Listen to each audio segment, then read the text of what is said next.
নমস্কার বন্ধুরা, চেষ্টাই জানে সফলতা, সঙ্গে আমরা প্রলয় পণিতা। বন্ধুরা, আমি লেবু গাছের অলরেডি ভিডিও আপলোড করেছি আমার চ্যানেলে। তা বন্ধুরা, এই লেবু গাছে ফুল থেকে ফুল কিভাবে আনবেন সেই টিপসটা আমার আগের ভিডিওতে দেওয়া আছে। এবার এই ফুল এসে যাওয়ার পর আমাদের যে স্টেজগুলো, যে পরিচর্যাগুলো করতে হবে, সেইগুলো হচ্ছে খুব গুরুত্বপূর্ণ জিনিস। এই ভিডিওটা স্কিপ না করে পুরোটা দেখুন। আমার গাছে লেবু অলরেডি ধরতে শুরু হয়েছে, গুটি ঝরবে না, লেবুর ফুল ঝরবে না, সেই নিয়ে থাকছে এই ভিডিওটা, আজকের ভিডিওটা স্কিপ না করে পুরোটা দেখার চেষ্টা করুন। আর আমার চ্যানেলে যদি নতুন হয়ে থাকেন, চ্যানেলটা অবশ্যই সাবস্ক্রাইব করে অল নোটিফিকেশানটা অন করে দেবেন, আমার চ্যানেলে সর্বপ্রথম ভিডিও যাতে আপনাদের কাছে পৌঁছে যায়। তো বন্ধুরা, আমার আগের ভিডিওটা ছিল লেবু গাছে যাদের ফুল আসছিল না, কিভাবে ফুল আনতে হবে, সেই ভিডিওটা খুব গুরুত্বপূর্ণ ভিডিও ছিল। ভিডিওটা যারাই দেখেছে আশা করি তাদের গাছে এখন গুটি ধরতে শুরু হয়ে গেছে আমার মতো। তা তখন যে পরিচর্যাটা ছিল আর এখন যে পরিচর্যাটা হয়েছে, দুটো আবার পুরোপুরি তফাৎ। কোনটার দিকে তফাৎ বলবো, সেটা হচ্ছে জলের দিকে। আমরা বিভিন্ন রকম ফাঙ্গিসাইড ইউজ করেছি এর আগে, পেস্টিসাইড ইউজ করেছি। এখন আমাদের যে করণীয়, আমাদের প্রথমে জল মেনটেনের ব্যাপারটা বুঝতে হবে। ফুল যখন ফুটে, যখন গুটি আসা শুরু হয়ে যাবে, তখন কিন্তু আমাদের যে মাটিটা থাকবে, সেই মাটিটা সবসময় আমাদের ময়েশ্চার রাখতে হবে, ময়েশ্চারটা সবসময় মেনটেন করতে হবে। জল যেন বাড়েও না, জল যেন কমেও না। এই টাইমটা হচ্ছে জলের ব্যাপারটা, বলতে গেলে পরিষ্কার কথা, জলের খেলা এই সময়টা। যে যত ভালো জলটা মেনটেন করতে পারবে, তার গাছে সেরকমভাবে পারফরমেন্স আসবে।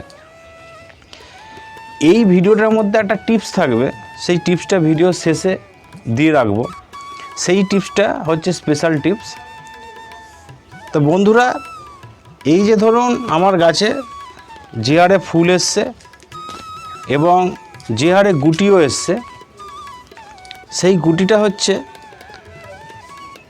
প্রচুর পরিমাণে গুটি এসছে। তোমাদের ক্লোজ থেকে দেখাবার চেষ্টা করছি। দেখো, এই দেখো গুটি ধরেছে, এরকম বিভিন্ন গুটি ধরে আছে আমার এই লেবু গাছে।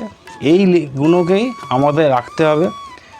তবে বন্ধুরা, একটা কথা তোমাদের বলে রাখি, এত লেবুর গুটি এত ধরেছে, তোমরা আশা করবে না কখনোই যে সব কটাতেই ফল আসবে এবং সব কটাতেই সাকসেস হবে। এটা হয় না। এটা যে যত বড়ই যাই কিছু করে ফেলুন না কেন, এই জিনিসটা কোনোদিনই হবে না যে প্রত্যেকটা গুটিতে তোমাদের প্রত্যেকটা ফলই দাঁড়াবে। এটা হয় না। 100টা যদি ফুল আসে, তার মধ্যে হয়তো, আমি একটা অ্যাভারেজ বলছি, 20 থেকে 25, 20টা খুব জোর হলে ম্যাক্সিমাম ফল ধরবে। কারণ হচ্ছে গাছের যতটা ক্ষমতা নেবার, সেই অনুযায়ী গাছ নেবে, বাদবাকি সব ঝরিয়ে ফেলবে।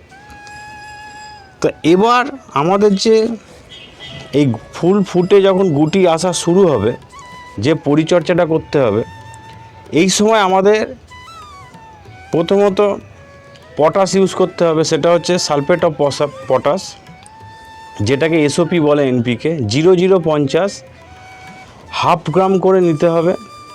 হাফ গ্রাম করে নিয়ে প্রত্যেকটা গাছে 1 লিটার জলের সাথে মিশিয়ে আমরা দেবো উইকলি একবার। এর সাথে আমাদের মাইক্রোনিউট্রেন ইউজ করতে হবে। সেটা হচ্ছে মাইক্রোনিউট্রেন। এই সময় যে মাইক্রোনিউট্রেনটা দরকার পড়ে, সেটা হচ্ছে আয়রন, বোরন এবং ক্যালসিয়াম এবং ম্যাগনেসিয়ামের দরকার হয়। তো সেই জন্য আমি যেটা ইউজ করছি, সেটা হচ্ছে মোমোবিন ইউজ করি। মোমোবিনটা খুব ভালো, আপনারা ইউজ করতে পারেন। এবার আপনাদের কাছে যদি মোমোবিন না থাকে, তাহলে আপনাদের হাতের কাছে যে কোনো মাইক্রোনিউট্রেন থাকবে, আয়রন আর বোরনটা যাতে থাকে, এটা আপনারা একটু ফলো করে দেখে নেবেন। সেইরকম মাইক্রোনিউট্রেন ইউজ করবে উইকলি একবার। আর গ্রামের যে মাপের ব্যাপারটা আমি বলবো না, কারণ এক একটা মাইক্রোনিউট্রেন এক এক রকম সিস্টেমে হয়। কোনোটা 2 গ্রাম 1 লিটারে লাগে, কোনোটা 1 গ্রাম 1 লিটারে লাগে। তা এছাড়া আর একটা সমস্যা দেখা যায়, সেটা হচ্ছে ফাঙ্গাস। এই সময় ফাঙ্গাস অ্যাটাকের সমস্যা দেখা যায়।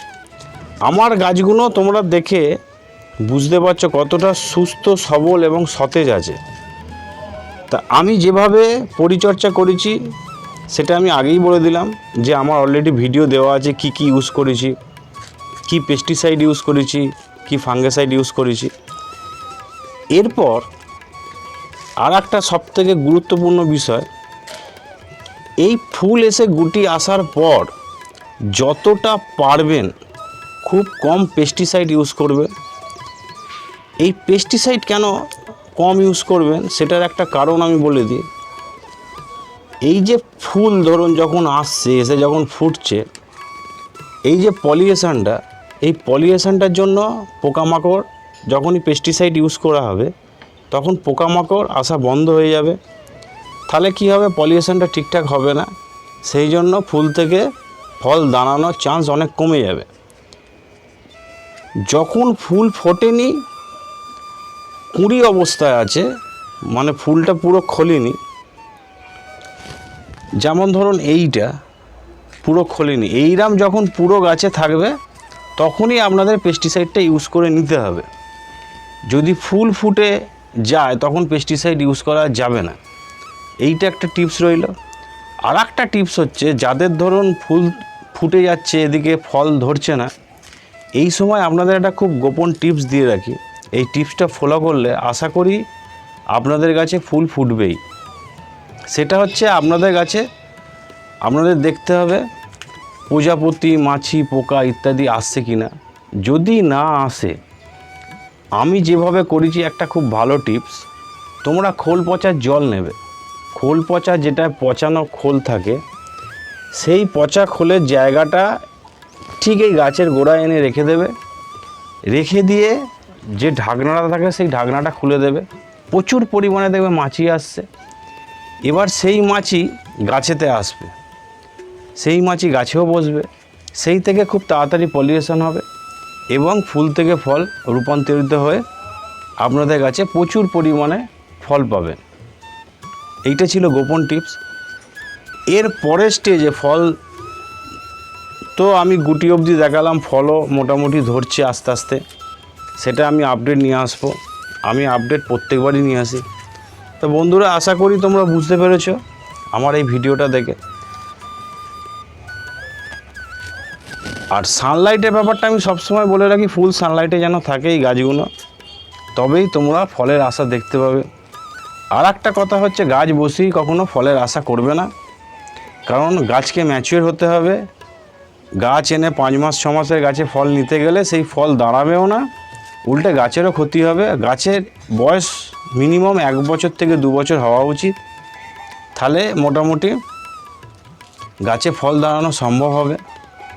তো বন্ধুরা, এই ছিল আজকে আমার ভিডিওটি ভালো লাগলে অবশ্যই লাইক করো, শেয়ার করো, কমেন্ট করে জানিও লেবু গাছ সম্বন্ধে আরও কি জানতে চাও। এরপরে আমি আপডেট নিয়ে আসবো, লেবু গাছের আপডেট দেবো, আমার গাছে কি ফল ধরেছে, কি পরিচর্যা করছি। এই স্টেজে দাঁড়িয়ে এইটুকুনি পরিচর্যাই যথেষ্ট। বড়দের জানাই প্রণাম, ছোটদের ভালোবাসা জানিয়ে আজকে আমার ভিডিও শেষ করলাম। ধন্যবাদ।